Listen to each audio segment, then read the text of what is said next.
Irmãos e irmãs, vamos abrir as nossas Bíblias na carta de Paulo aos Efésios, no capítulo 1.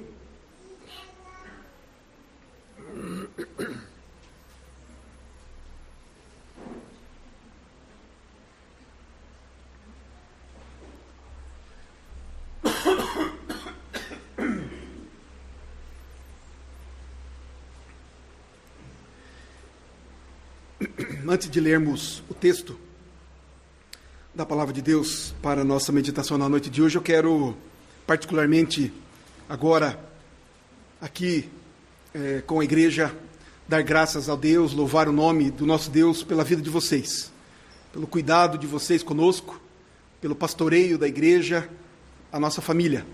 E cada abraço, cada palavra, cada mensagem, cada olhar foi uma forma que Deus usou vocês para trazer conforto, alento ao nosso coração. Então, a nossa gratidão a vocês, em nome de Jesus. Vamos então fazer a leitura da carta de Paulo aos Efésios, no capítulo 1, a partir do verso 3 até o verso 14. Nos dizem assim, então, esses versos: Bendito o Deus e Pai de nosso Senhor Jesus Cristo, que nos tem abençoado com toda sorte de bênção espiritual nas regiões celestiais em Cristo. Assim como nos escolheu nele antes da fundação do mundo para sermos santos e irrepreensíveis perante ele, e em amor nos predestinou para ele, para a adoção de filhos, por meio de Jesus Cristo, segundo o beneplácito de sua vontade, para louvor da glória de sua graça, que ele nos concedeu gratuitamente no amado, no qual temos a redenção, pelo seu sangue, a remissão dos pecados, segundo a riqueza da sua graça, que Deus derramou abundantemente sobre nós em toda sabedoria e prudência, desvendando-nos o mistério da sua vontade, segundo o seu beneplácito que propusera em Cristo, de fazer convergir nele, na dispensação da plenitude dos tempos, todas as coisas, tanto as do céu como as da terra. Nele, digo, no qual fomos também feitos herança, predestinados segundo o propósito daquele que faz todas as coisas conforme o conselho da sua vontade, a fim de sermos para louvor da sua glória, nós, os que de antemão esperamos em Cristo, em quem também vós, depois que ouvistes a palavra da verdade, o evangelho da vossa salvação, tendo nele também crido, fostes selados com o Espírito Santo da promessa, o qual é o penhor da nossa herança, até ao resgate da sua propriedade, em louvor da sua glória. Eu li esses versos todos para termos uma noção, lembrarmos-nos bem do contexto todo, mas nós vamos tratar hoje mais detalhadamente do verso de número 7, no qual temos a redenção pelo seu sangue, a remissão dos pecados, segundo a riqueza da sua graça. Vamos orar mais uma vez. Querido Deus, nós somos dependentes do Senhor em tudo. Não podemos viver se não for o Senhor nos acudindo, nos dando vida, nos dando ar, nos dando o batimento do coração, enfim, nos dando vida. Como também agora, Deus querido, somos totalmente dependentes do Senhor enquanto vamos estudar a Tua Palavra. Ela é viva, ela produz, ó Deus, vida em nós. Ela nos encoraja, nos anima, nos fortalece, ela nos cura, ela, enfim, ó Deus, faz tantas coisas, ó Deus, preciosas, é rica totalmente, ó Deus, e transforma-nos. Ela é o milagre do Senhor nas nossas vidas, ela é o próprio Deus, a palavra viva. E, portanto, Deus, precisamos do Teu Santo Espírito para compreendê-la, para aplicá-la nas nossas vidas, para praticá-la. Ajuda-nos, ó Deus. Dá-nos, portanto, do Teu Santo Espírito. Nós oramos agradecidos, como também engrandecendo o Teu nome, em Cristo Jesus. Amém. Nós temos aqui nesses versos uma definição, um relato, um registro de das atitudes, da obra da Trindade Santa no que se refere à nossa salvação. Creio, queridos, que tudo que nós precisamos saber a respeito da salvação que nós temos em Cristo Jesus, da redenção do Senhor aplicada a nós, está descrito aqui nestes versos. Mas nós queremos nos ater especialmente ao versículo 7, como já dissemos, que nos diz assim: no qual temos a redenção pelo seu sangue, a remissão dos pecados, segundo a riqueza da sua graça.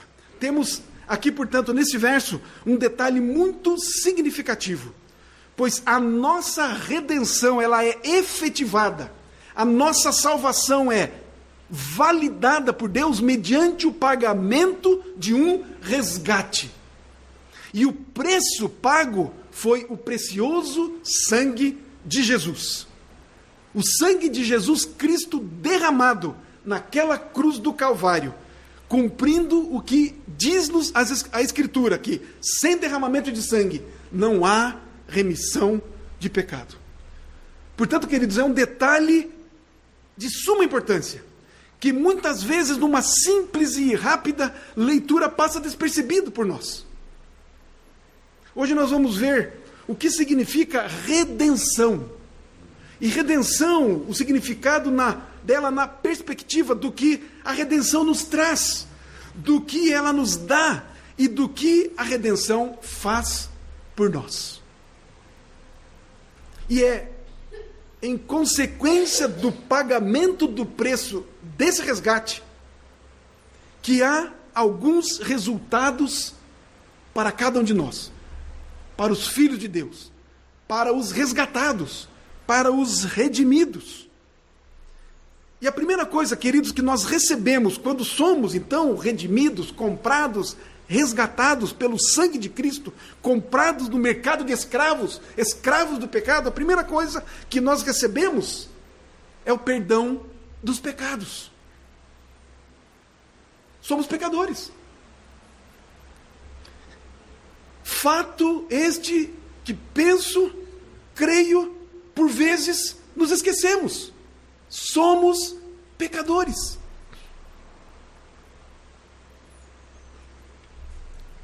Nós dizemos que a primeira bênção que nós recebemos na redenção é o perdão dos pecados. Mas não é a única coisa que recebemos. Quando a redenção é efetivada, quando a salvação, nossa salvação é validada, não é a única coisa. Muitos de nós chegamos a pensar e até declarar que redenção é perdão de pecado. E que perdão de pecado é redenção. Ou seja, muitas vezes pensamos que as duas palavras são sinônimas. E que este é o único significado. Redenção significa perdão de pecados e perdão de pecados significa redenção. Mas não. O que nós estamos dizendo, o que o texto fala para nós, o que a Bíblia nos ensina, é que a nossa redenção primeiramente resulta em perdão de pecados, mas não é só isso. Pois se fosse somente isso, Paulo teria escrito este verso 7 de outra maneira. Ele teria escrito assim: no qual temos a redenção pelo seu sangue, precisamente o perdão dos pecados. Mas não é isso que ele fala. Não é assim que ele diz. Então nós podemos concluir que redenção não é exclusivamente perdão de pecado. É certo que isso está incluído, mas não é só isso que significa. Redenção, portanto, significa muito mais do que perdão de pecados. É uma palavra que tem um significado muito mais amplo. Vamos ver aqui alguns versos em Romanos 8, 23. Mesmo que você não encontre com tanta rapidez, talvez encontre até antes do que eu, mas eu vou já lendo, eu não vou ficar esperando os irmãos encontrarem. Romanos 8, 23 nos diz assim: e não somente ela, mas também nós que temos as primícias do Espírito, igualmente gememos em nosso íntimo, aguardando a adoção de filhos, a redenção do nosso corpo. A redenção, portanto, não é só perdão de pecados, é também a redenção do nosso corpo. 1 Coríntios, capítulo 1, verso 30. Paulo nos explica, dizendo-nos assim: mas vós sois dele, 1 Coríntios 1,30, mas vós sois dele em Cristo Jesus, o qual se nos tornou, da parte de Deus, sabedoria e justiça e santificação e redenção. Portanto, redenção, nesses versos que acabamos de ler, ela deve ser vista como a totalidade da nossa salvação. E evidentemente o apóstolo Paulo está pensando também em termos da nossa glorificação final. Portanto, quando nós falamos que somos e fomos redimidos, quando falamos a respeito de redenção, não falamos apenas como ou em relação ao perdão de pecados. Temos os nossos pecados perdoados e ponto final. Não, ela tem a ver com toda a salvação. Tem a ver com o nosso corpo, tem a ver com a glorificação final, com a nossa estada com Deus no céu, com os corpos transformados e glorificados.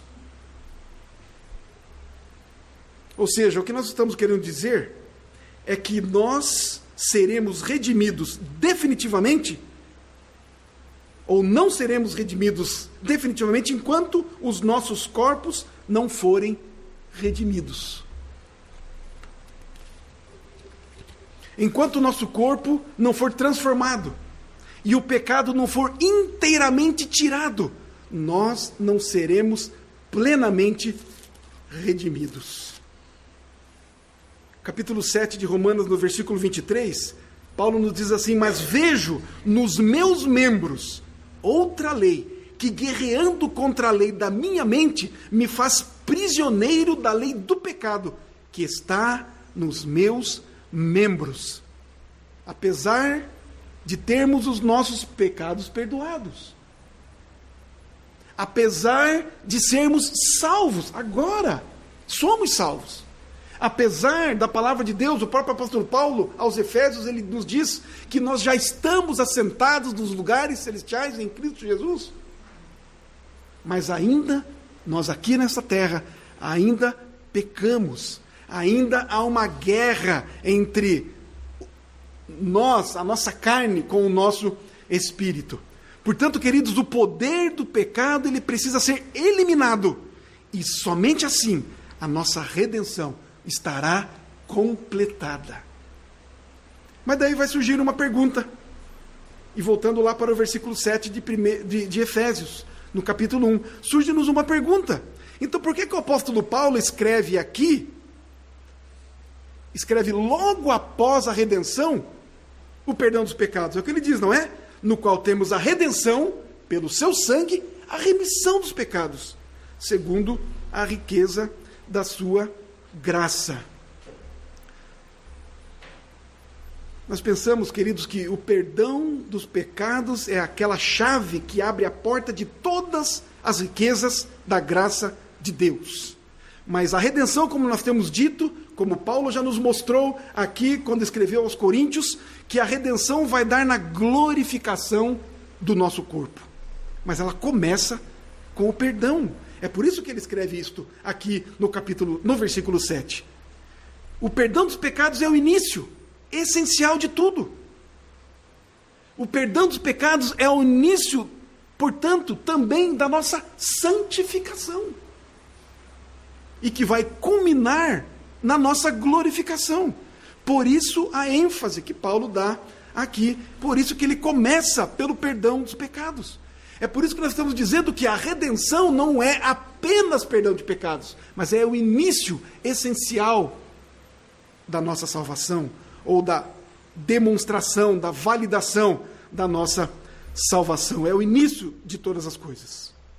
Mas o primeiro problema nosso com relação à nossa salvação, e eu creio que nós temos problemas com isso,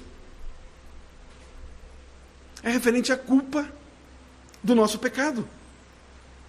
Como eu disse há pouco, nós somos pecadores.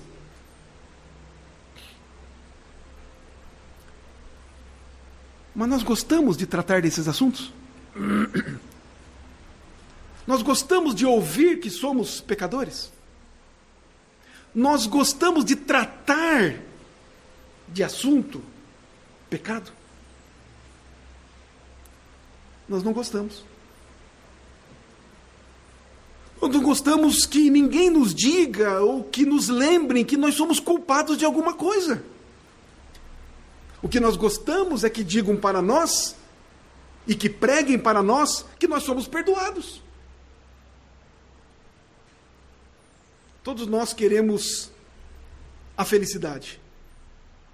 Todos nós queremos ser felizes, mas o pecado nos impede. O pecado nos atrapalha. O pecado nos dificulta. Portanto, quando vem alguém e diz que Jesus liberta, que Jesus nos perdoa os pecados, que Jesus nos ajuda a viver, a sermos melhores, a sermos felizes, aí essa palavra é bem aceita por nós. Agora, quando vem alguém e nos fala sobre a culpa do pecado, aí nós não gostamos. Aí nós rejeitamos. Mas o evangelho é assim. O verdadeiro evangelho não começa com as bem-aventuranças.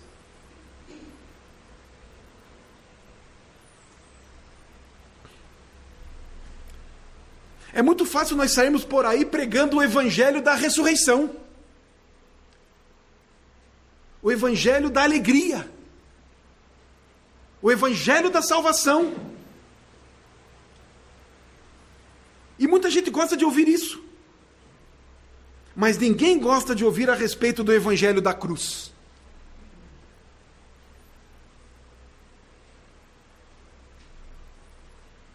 Ninguém gostou quando Jesus disse: quer vir após mim? Quem quer vir após mim? O que tem que fazer? Negue-se a si mesmo. Tome sua cruz. Então, siga-me. É claro que é bom nós ouvirmos sobre a ressurreição. Hoje é o dia que celebramos no calendário a ressurreição de Cristo.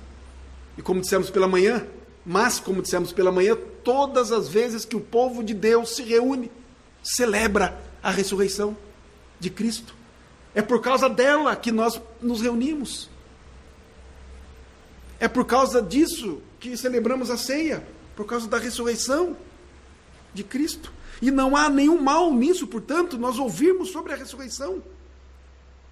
Ouvir sobre Cristo vivo, que nos é oferecido como um amigo, alguém que pode nos guiar, nos ajudar, que pode resolver os nossos problemas, as nossas dificuldades. E isto sempre é muito bom, sem dúvida nenhuma.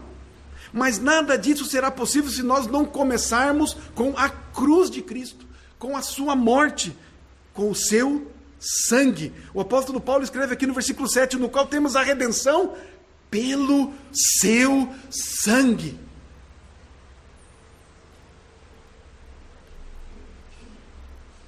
Porque nós sabemos que a sequência é esta.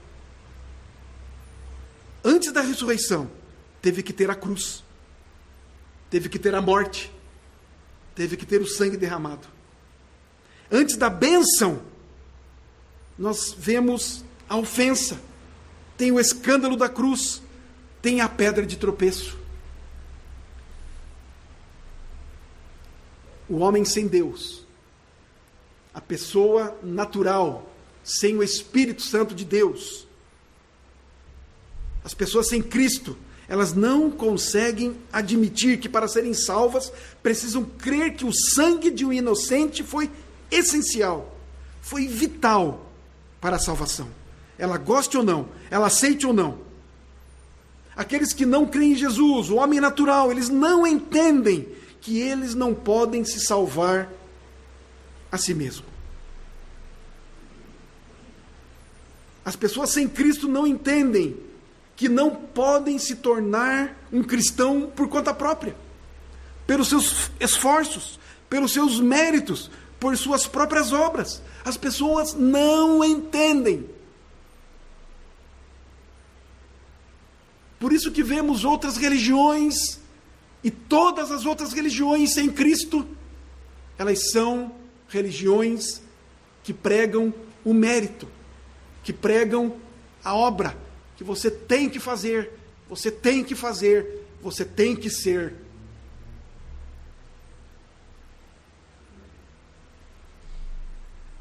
As pessoas não entendem que precisam reconhecer que é pelo sangue precioso de Cristo derramado na cruz, que é isso que faz dele um cristão, que é isso que nos faz um cristão, que é isso que nos salva da ira de Deus. Tudo isso está incluso na nossa salvação, na nossa redenção. Queridos, mesmo nós os cristãos, mesmo nós os salvos, mesmo nós os resgatados, os redimidos, nós temos por natureza, isso faz parte de nós, temos aversão pela ideia de perdão de pecados. Nós temos repetido isso aqui, basta vermos quanto tempo nós gastamos para confessar pecados. Não digo aqui na igreja, digo em casa. Quanto tempo nós levamos, gastamos, investimos em confessar pecados? Nós temos aversão a isso. Nós não queremos ser confrontados conosco mesmos. Não agrada a nenhum de nós que nós precisamos de perdão. Nós não gostamos que digam para nós que somos pecadores. Nós não gostamos de palavras do tipo justificação. O que é justificação? É o justo Jesus Cristo imputando a nós justiça. Isso quer dizer, você é um injusto. E aí Cristo vem com a sua justiça e imputa a nós. E declara-nos justo. Você agora é um justo. Por quê? Por causa da obra de Cristo. Não por causa da sua. Nós não gostamos disso. Nós queremos ter algum mérito.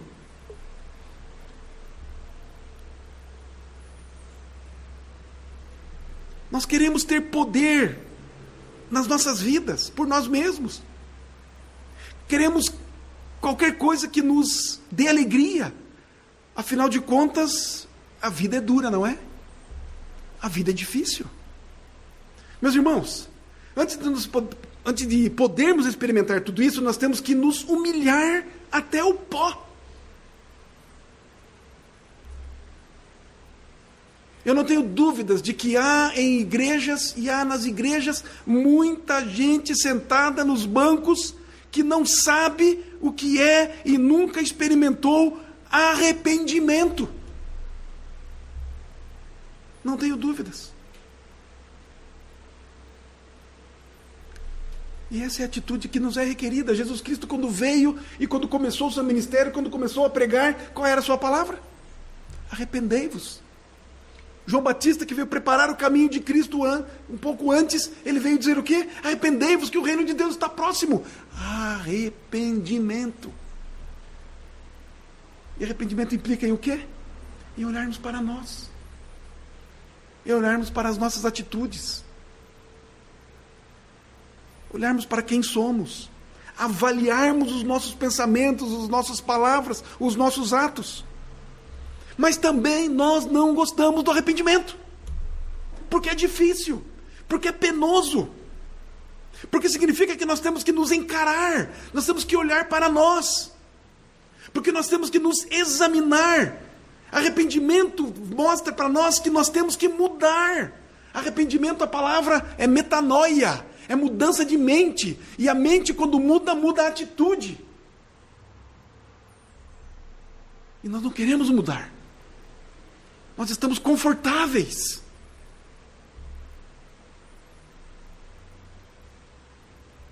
Nós não gostamos do arrependimento porque ali nós vemos quem realmente nós somos. Mas nós só vamos experimentar a libertação do poder do pecado quando antes formos libertos do poder da culpa dos nossos pecados.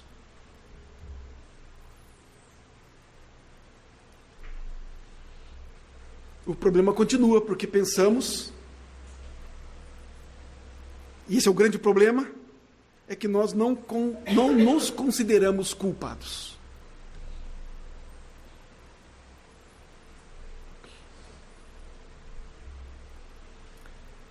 Muitas pessoas não entendem que o problema delas é a necessidade do perdão. A maior necessidade do ser humano é a necessidade que ele tem de Deus, do perdão de Deus, da vida de Deus, da presença de Deus. Esse mundo vai mal, e na vida vai mal, e a vida vai mal, de quem quer que seja, é porque não se tem um bom relacionamento com Deus. E nós não podemos ser abençoados se nós não temos um bom relacionamento com Deus. Se nós não estivermos bem relacionados com Cristo. É mais um fato da redenção. A redenção em Cristo é ela que nos reconcilia com Deus. Portanto, a redenção, como temos dito, ela começa com o perdão de pecados. Mas ela é mais do que perdão de pecados. A redenção inclui também a reconciliação. Olha o que nos diz no verso 3. Bendito o Deus e Pai de nosso Senhor Jesus Cristo, que nos tem abençoado com toda a sorte de bênção espiritual nas regiões celestiais em Cristo. Ele começa esta perícope falando das bênçãos de Deus, louvando a Deus. Bendito o Deus e Pai do nosso Senhor Jesus Cristo, que nos tem abençoado. E aí ele vai descrever até o versículo 14 quais são as bênçãos. E lá no versículo 7 que nós estamos estudando, ele vai falar desta bênção, a bênção da redenção, da remissão dos nossos pecados. Toda bênção vem de Deus. E nós não podemos ser abençoados se não tivermos um bom relacionamento com Deus.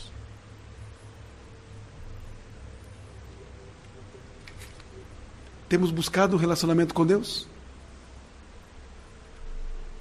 Por vezes lembramos, ou pensamos, ou desejamos, eu quero ser abençoado, eu preciso ser abençoado. Mas eu não tenho relacionamento com Deus.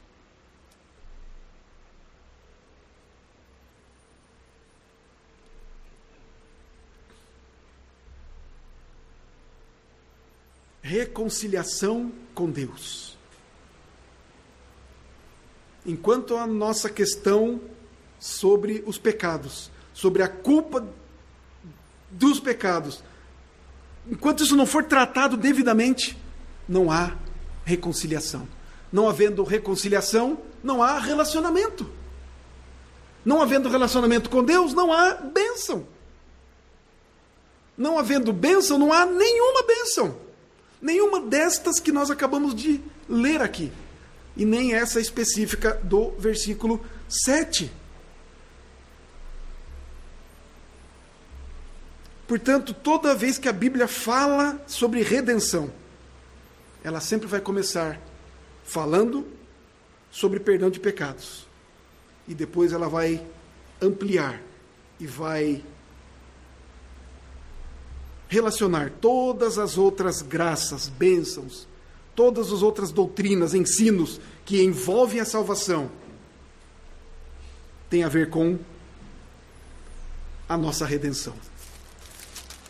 Em Romanos capítulo 5, no verso 10, o apóstolo Paulo escreve assim: porque se nós, quando inimigos, fomos reconciliados com Deus mediante a morte do seu Filho, muito mais, estando já reconciliados, seremos salvos pela sua vida. Deus, em Cristo Jesus, nos reconciliou com Ele quando nós éramos ainda pecadores. Sendo agora já reconciliados, o que vai acontecer conosco? Seremos salvos por Ele.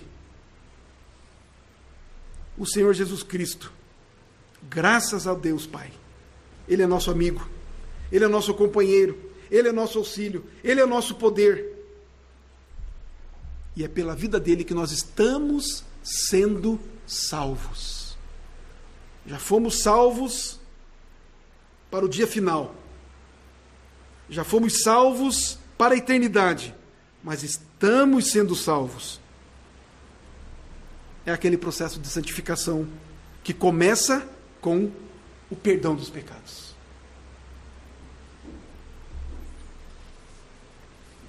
Queridos, o ensino a respeito do perdão, ele vai ainda mais além. Ele não é somente a primeira coisa que vem por causa da nossa redenção, mas nós precisamos saber também o que é que significa o perdão. Por vezes pensamos erroneamente do que significa o perdão. Nós pensamos em perdão muitas vezes de acordo com a nossa visão sobre o que sabemos, sobre o que pensamos e até mesmo sobre o que nós fazemos. Portanto, a primeira coisa que devemos destacar é que o perdão, que o perdão não é algo simples, que o perdão não é algo fácil,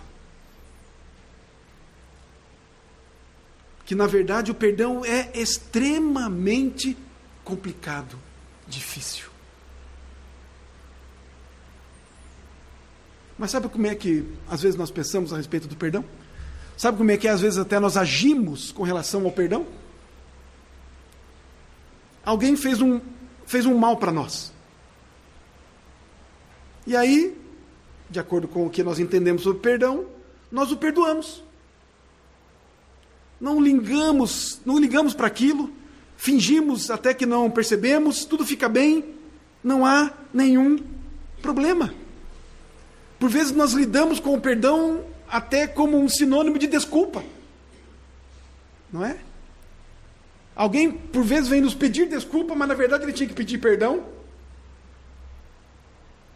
Porque é mais grave, a desculpa é uma coisa e perdão é outra. Não é? Parece que pensamos sobre perdão da seguinte forma: quando nós queremos nos livrar de alguém, perdoamos ele logo.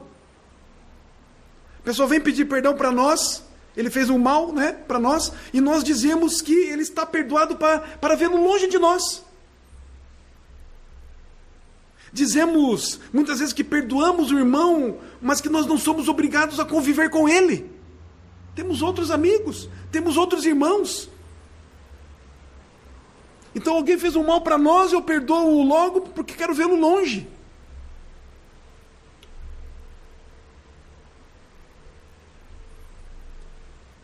Não quero conviver com ele, porque vai que ele me apronta de novo.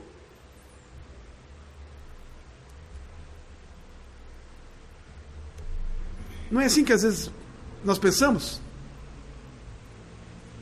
Dizemos que perdoamos alguém, mas será que perdoamos de fato? A Bíblia não trata o perdão assim.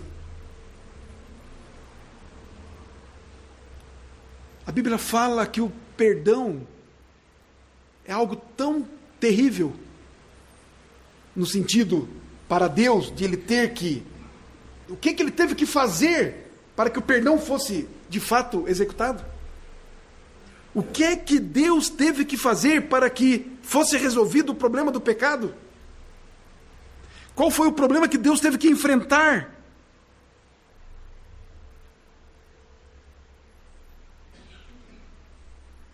Deus jamais ia dizer para alguém que pecou: tudo bem, meu filho, está tudo certo.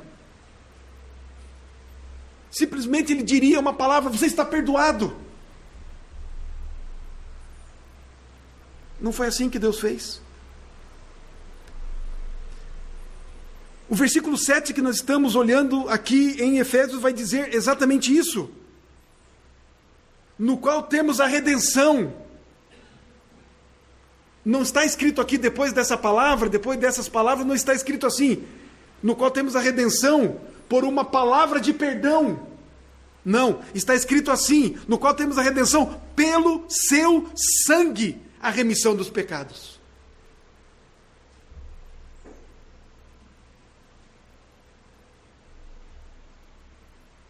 Queridos, o que era mais difícil para Deus? Criar o universo? Criar todas as coisas?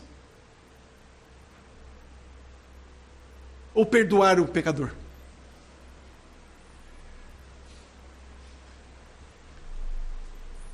criar o universo bastou uma palavra: haja. Haja luz. E houve luz. Basta uma palavra e Deus criou todas as coisas. Mas para perdoar pecados, Ele teve que enviar o seu Filho para morrer na cruz e derramar o seu sangue.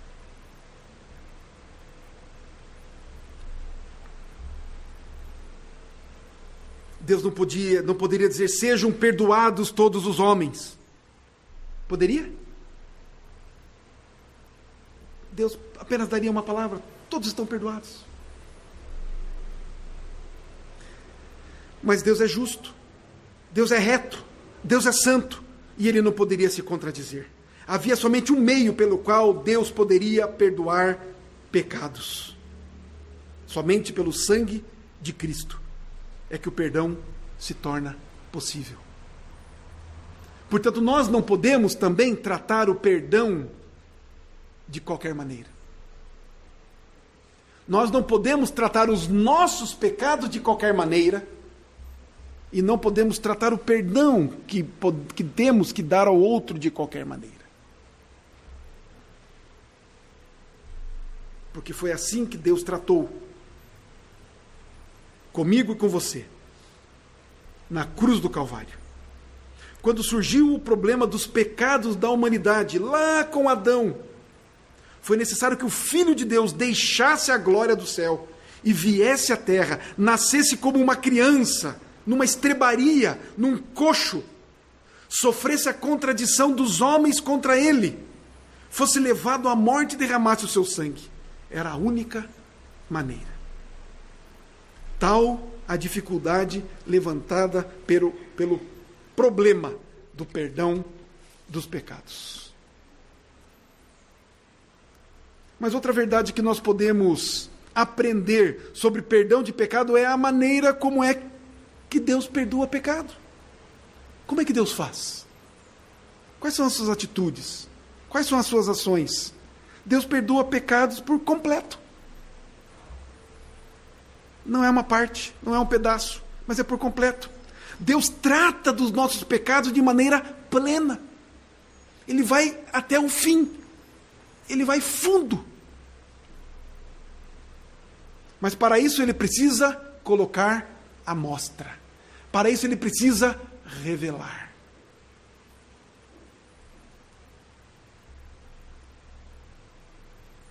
Volto de novo ao versículo 7 de Efésios 1, no qual temos a redenção pelo seu sangue, a remissão dos...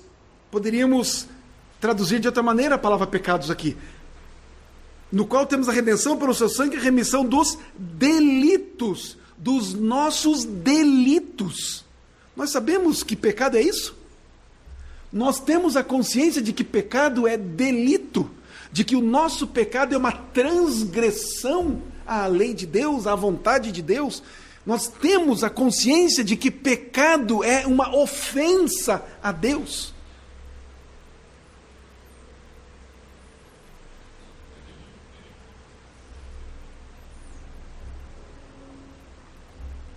Primeiramente, a maneira pela qual Deus perdoa, e principalmente como que Ele perdoa o pecado, é que Ele exige que nós coloquemos esse pecado à mostra.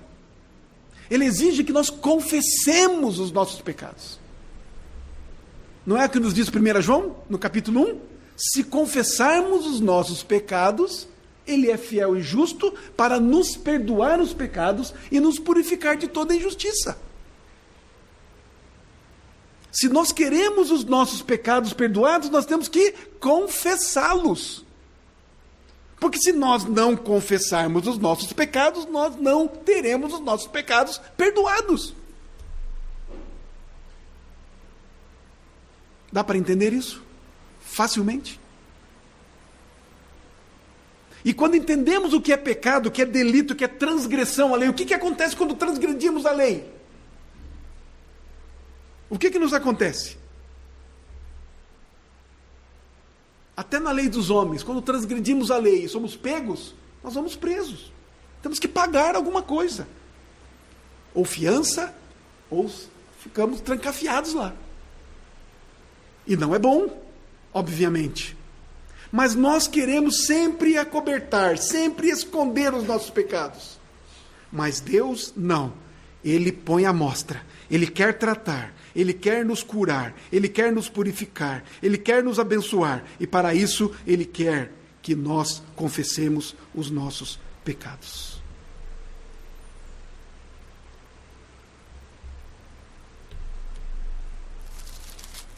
Voltando lá para Romanos, no capítulo 5, no verso 13. A lei faz isso.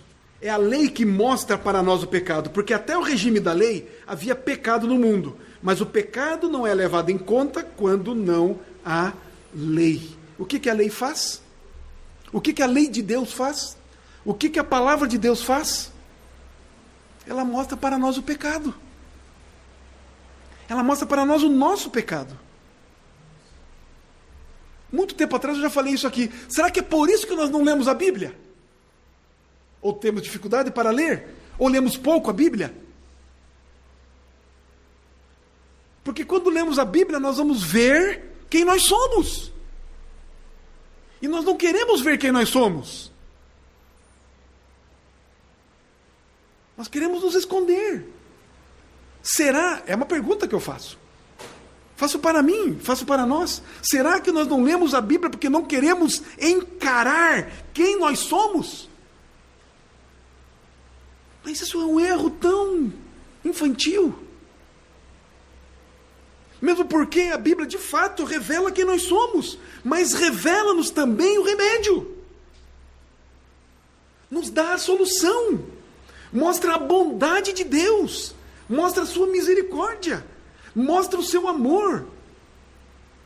A lei, ela não é apenas aquela que nos mostra os nossos defeitos e os nossos pecados. A lei não é apenas aquilo que nos pune, mas a lei, ela nos mostra Cristo, ela nos mostra a graça, a lei nos conduz a Cristo, a lei nos faz ver quem somos, que somos pó, que não somos nada, que somos trevas, mas a lei mostra que somos de Deus, filhos de Deus, que nos salva, que nos purifica, que nos restaura, que nos encaminha para Cristo. Que nos mostra que é pelo seu sangue que nós temos a remissão dos pecados. A lei nos aponta para Cristo. É certo que a lei nos mostra e nos faz conscientes, plenamente conscientes do pecado. Mas ela também nos conduz a Cristo. Precisamos, queridos, portanto, entender que antes de sermos perdoados, nós precisamos compreender sobre a enormidade do pecado. E é somente através da cruz de Cristo que nós fazemos isto. É na cruz que vemos quão terrível é o pecado, quão horrível foi a afronta a Deus, que se fez necessária a cruz. Por isso que a cruz antes condena, para depois nos libertar. É por isso que a cruz é um escândalo. A cruz faz que nós nos vejamos como vermes, como pecadores miseráveis e culpados. É por isso que não queremos ler a Bíblia.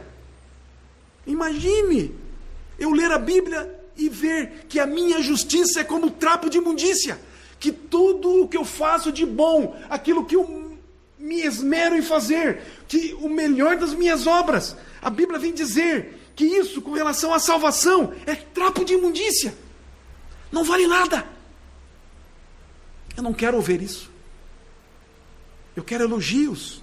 Eu quero tapinhas nas costas. Eu não quero ouvir que sou um verme. Capítulo 7 de Romanos, a partir do verso 18, o apóstolo Paulo vai dizer o seguinte: porque eu sei que em mim, isto é, na minha carne, não habita bem nenhum. Quem é que tem coragem de dizer isso? O apóstolo Paulo se revelando àquela igreja de Roma. Ele queria visitar aquela igreja. Ele não conhecia aquela igreja. Ele diz no primeiro capítulo que ele queria até ir naquela igreja pedir apoio para ele ir à Espanha, para ele aumentar a sua gama de cidades e de locais de missão. Mas ele chega aqui no capítulo 7 e ele diz isso, no versículo 18, porque eu sei que em mim, isto é, na minha carne, não habita bem nenhum. Pois o querer o bem está em mim, não porém o efetuá-lo. Porque não faço o bem que prefiro, mas o mal que não quero, esse faço. Mas se eu faço o que não quero, já não sou eu quem o faz, e sim o pecado que habita em mim. Então, ao querer fazer o bem, encontro a lei de que o mal reside em mim.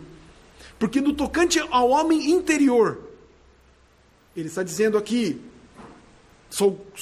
porque sou um convertido, tenho prazer na lei de Deus, mas vejo nos meus membros outra lei, que guerreando contra mim, contra a lei da minha mente, me faz prisioneiro da lei do pecado que está nos meus membros.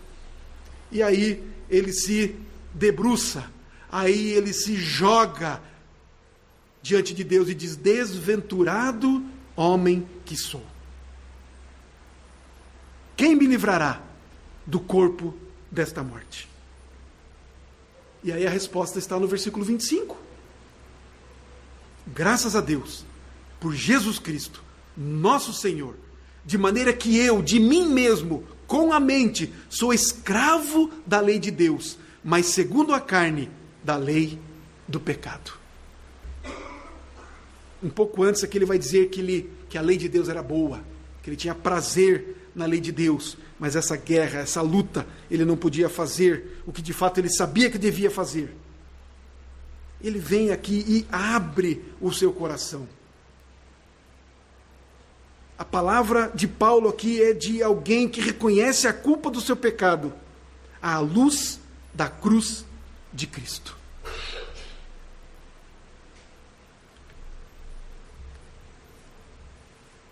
Nós temos imitado a Paulo?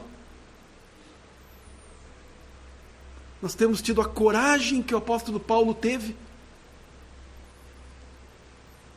Tanta coragem que até nós estamos sabendo a respeito de Paulo hoje. Será que nós temos tido a coragem do que o apóstolo Paulo teve em revelar isso para a igreja e para a humanidade depois dele? Será que nós temos tido pelo menos um mínimo de coragem de fazer isso sozinhos, no nosso quarto? Nós e Deus temos tido essa coragem. O pecado, queridos, é algo tão terrível, tão sórdido, tão vil, que só pode ser tratado através do sangue de Cristo.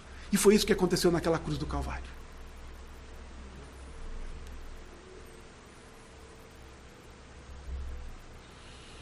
Não foi um remendo, não é um acobertar, e não é Deus dizendo: não se preocupe, está tudo bem. Não! É Deus mostrando o que o pecado realmente é, trazendo-o à luz e tratando-o devidamente.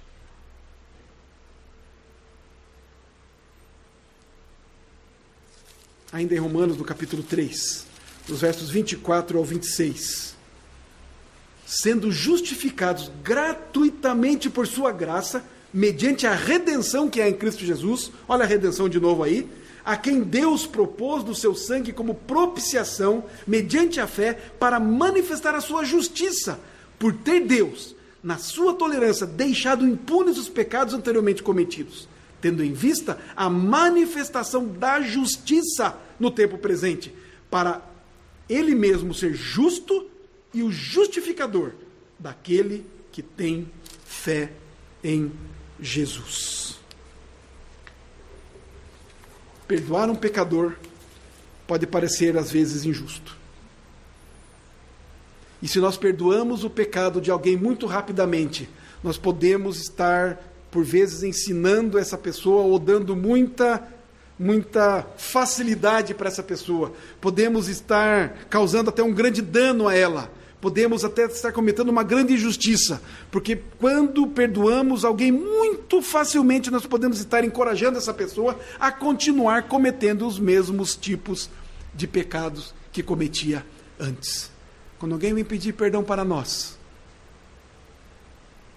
portanto, não vamos perdoar assim tão rapidamente, tão facilmente. Vamos entender muito bem o que é isso. vamos ensinar essa pessoa sobre o que é pecado e o que é perdão de pecados.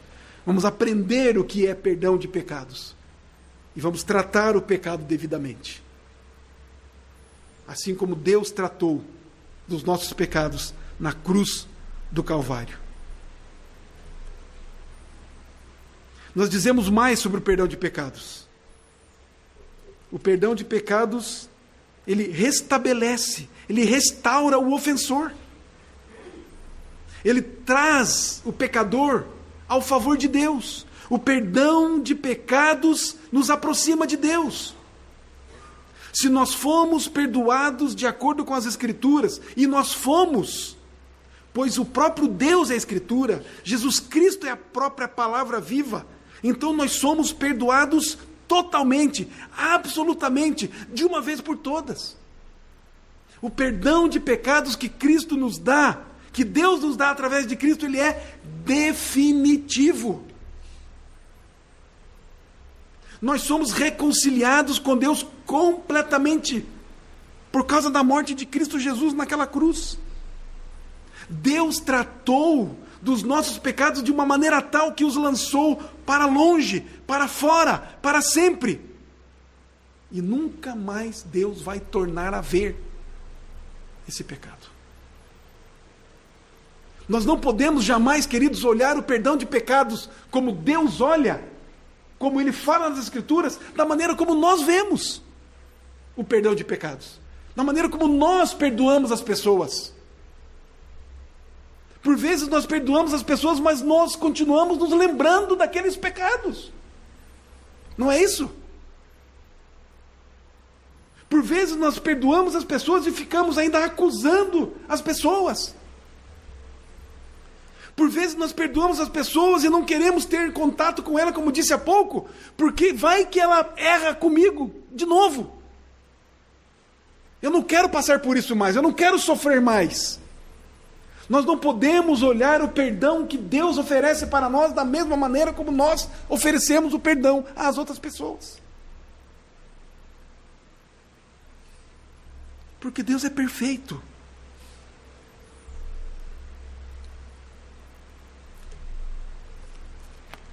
Salmo 103, verso 12. Olha como é que Deus trata dos nossos pecados. Salmo 103, versículo 12. Quanto dista o Oriente do Ocidente, assim afasta de nós as nossas transgressões. Se nós moramos aqui no Brasil, o nosso pecado está lá no Japão. Só de fuso horário já dão 12, 13 horas aí. O Hudson que foi para lá esse tempo já vai dizer para nós. Só de fuso horário, fora a distância. Em milhas, em quilômetros. Jeremias 31, 34. Olha como é que Deus trata os nossos pecados. De que maneira? Não ensinará, Jeremias 31, 34, não ensinará jamais cada um ao seu próximo, nem cada um ao seu irmão, dizendo, conhece ao Senhor, porque todos me conhecerão, desde o menor até o maior deles, diz o Senhor, pois perdoarei as suas iniquidades, e dos seus pecados jamais me lembrarei. Mas como Deus não vai se lembrar? Deus não é onisciente? Deus não sabe todas as coisas? Esse nunca mais vai se lembrar é no sentido de que Ele não vai mais lançar esse pecado na nossa cara. Ele não vai mais nos acusar a respeito dele, porque quem faz isso é o diabo. E não o Senhor.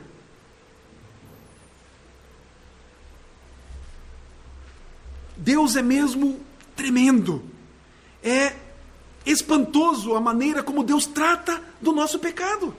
Miqueias 7,19 vai nos dizer que Ele lança os nossos pecados nas profundezas do mar. Não se lembrará mais deles. Coloca-o longe, longe, longe, como dista o Ocidente do Oriente. Os nossos pecados em Cristo são perdoados completamente, para que não se vejam nunca mais. É somente Deus que pode fazer isso. Nós achamos difícil fazer isso quando perdoamos as pessoas. Mas Deus nos perdoa e esquece. Como será, meus irmãos, que estão as nossas atitudes referente a perdoar os outros? Temos trabalhado isso? Temos a compreensão correta disso?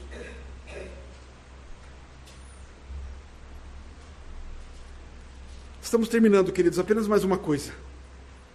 Esse verso nos diz que no qual temos a redenção, lá em Efésios capítulo 1, não diz que nós poderíamos ter, ou que vamos ter, mas diz que nós temos. Não é isso que ele diz? No qual temos a redenção. Não é teremos, não é tínhamos. É algo que nós podemos e devemos desfrutar agora, já. Sendo, pois, justificados pela fé, temos paz com Deus. Portanto, irmãos e irmãs, ser cristão verdadeiro é saber que os nossos pecados estão perdoados. É dizer junto com Jesus naquela oração tão famosa, aquela oração que ele nos ensinou aos seus discípulos: perdoa os nossos pecados, assim como nós temos perdoado os que nos têm ofendido.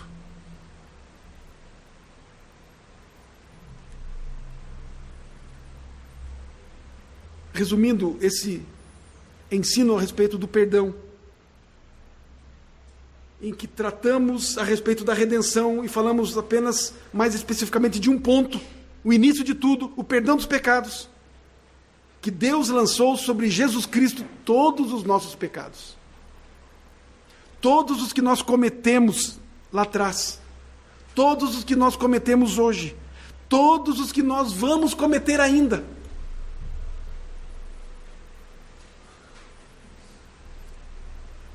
É por isso que nós temos que cuidar para não pecar. Porque os pecados que ainda cometeremos serão imputados, estarão sobre Jesus.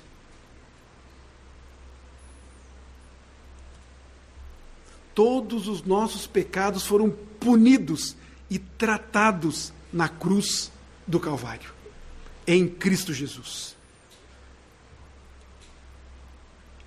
Nós já temos o remédio. Cristo morreu uma vez para sempre, diz-nos a palavra de Deus. E o sangue dele nos purifica de todo o pecado de uma vez por todas. Não vamos dizer que nós somos, ou que não somos tão bons assim para sermos chamados de cristãos. E se dizemos isso significa dizer que nós não entendemos o que é salvação. Cristão é aquele que compreende com clareza que foi reconciliado com Deus pelo sangue de Jesus Cristo. Isso aconteceu quando ainda éramos um pecador, quando estávamos indo direto para o inferno. Mas foi nessa hora, foi nesse tempo, que a obra de Cristo foi realizada pela morte, pelo sangue de Cristo. Você crê nisso? Irmão e irmã, meus queridos, vocês creem que Jesus Cristo derramou o seu sangue naquela cruz para perdoar os teus pecados? Você sabe que os seus pecados foram perdoados de forma gratuita, completamente, todos os pecados, de uma vez para sempre, pelo sangue de Cristo, por causa de Cristo, em Cristo, através de Cristo.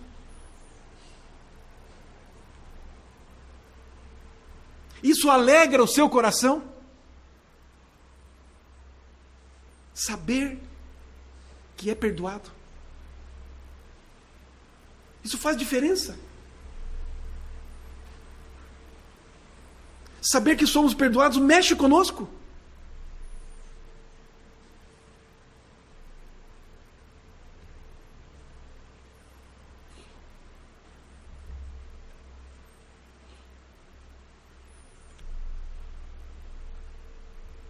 Última pergunta. Você sabe que tem a redenção? Você sabe que é um redimido?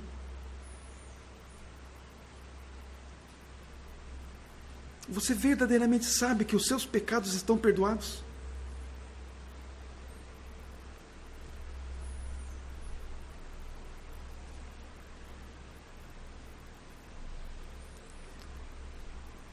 Se você não sabe, se você tem dúvidas, olhe para Jesus. Permaneça junto à cruz de Cristo, até ter conhecimento, até ter a certeza desta verdade bendita.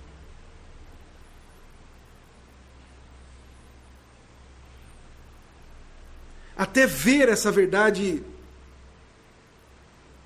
claramente na sua vida. E aí se alegrar com isso. Você se lembra de Jacó? Quando Jacó lutou com Deus? E foi a noite toda. E Jacó disse ao anjo, do Senhor, anjo com A maiúsculo, próprio Senhor, não é? O Senhor não vai sair daqui enquanto não me abençoar.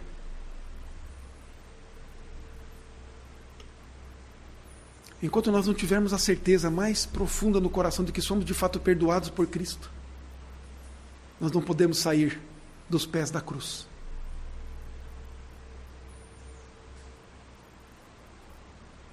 Quando nós entrarmos na presença de Deus para orarmos,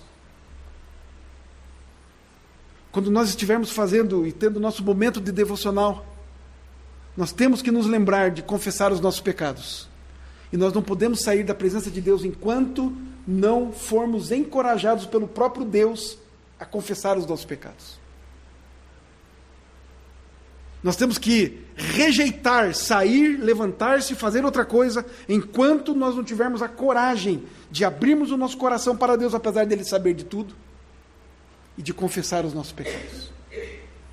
E não podemos nos levantar dali enquanto não tivermos a certeza de que Deus, de fato, ouviu a nossa oração e perdoou os nossos pecados. Porque isso é bênção para nós. Nós não podemos nos levantar e sairmos da presença de Deus, e eu quero dizer isso virtualmente, não é porque estamos sempre na presença de Deus, mas especificamente falando num momento como esse, quando vamos orar, nós não podemos nos levantar, não podemos sair da presença de Deus enquanto não confessarmos os nossos pecados e enquanto não recebermos o perdão de Deus. Enquanto não tivermos essa certeza de que fomos e somos perdoados e purificados.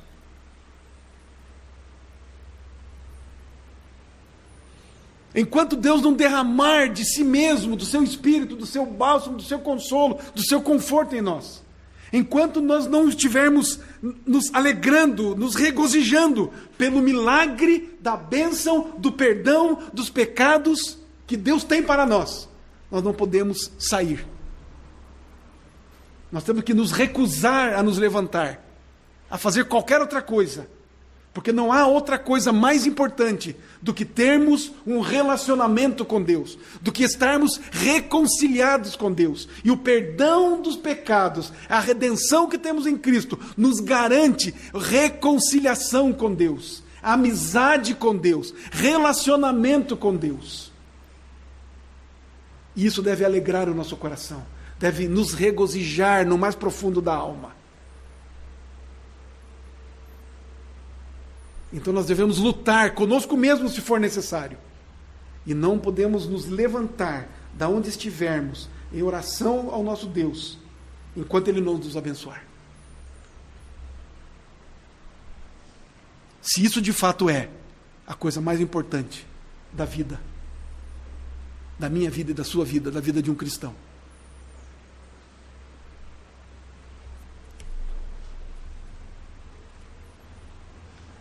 Eu só vou me levantar, se é que você pode fazer esse compromisso junto comigo.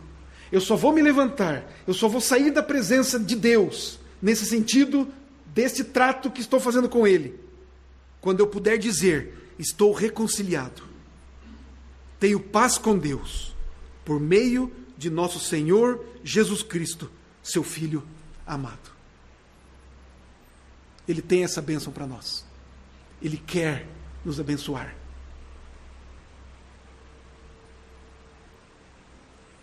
O nosso trabalho, a nossa tarefa, é nos colocarmos diante dele, para sermos abençoados por ele, para sermos perdoados por ele, para estarmos sempre reconciliados com ele. Ele derramou o seu sangue para nos dar essa salvação, para nos dar essa reconciliação. Ele fez tudo isso porque nos ama. Nós não podemos negligenciar isso. Nós não podemos dar de lado.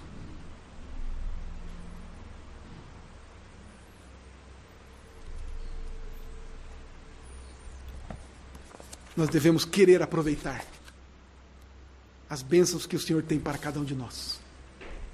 Que seja assim comigo e com você, para a nossa saúde, para a nossa alegria, e especialmente para a glória de Deus. Em nome de Jesus. Amém.